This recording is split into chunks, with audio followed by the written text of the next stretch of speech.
जो बेस आहे शेतीचा, जी माती आहे तीच जर वाहून जाते तर आता पुढचं संकट किती काळ असू शकतं आणि हे सगळं पुन्हा उभा करण्यासाठी काय केलं जाऊ शकतं, काय करणं अपेक्षित आहे?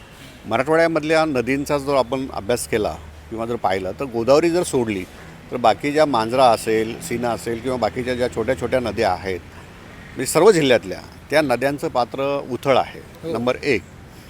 दुसरं ते पात्र अरुंद आहे आणि हा अचानक जो पाऊस आला त्या पावसानं नदीचं पात्र ओलांडून पाणी शेतामध्ये शिरलं.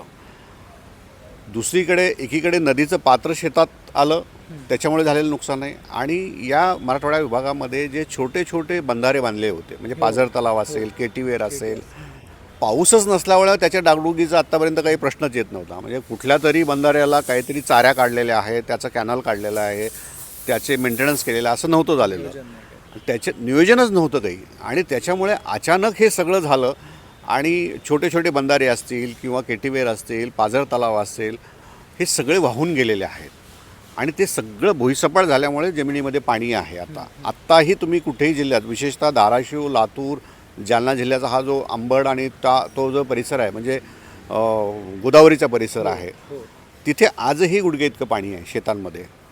तर हे याचे परिणाम शेतीच्या अर्थव्यवस्थेवर होणारच आहेत पण याचे परिणाम सामाजिकदृष्ट्याही होणार आहेत.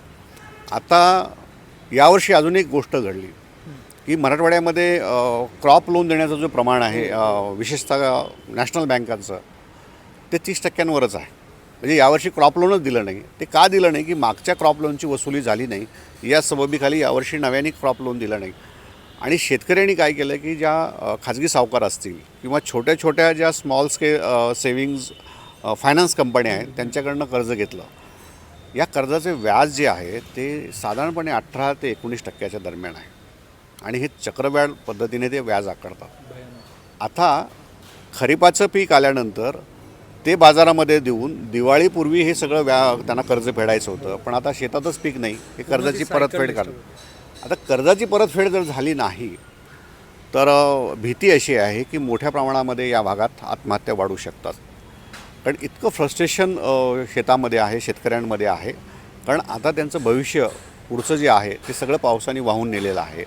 मला भीती त्याचीच आहे की सरकारची मदत येईल, ती पैशात येईल, ती तुटपुंजीच असेल परंतु हे घेतलेलं जे कर्ज आहे मग बियाण्यासाठी असेल, खतासाठी असेल, पेरणीसाठी असेल, या कर्जाची परतफेड कशी करायची ती जर करता नाही आली तर त्याची वसुली खूप सक्तीनं सुरू होईल आणि पुन्हा हा मराठवाडा वेगळ्या वाटेने जाऊ शकतो.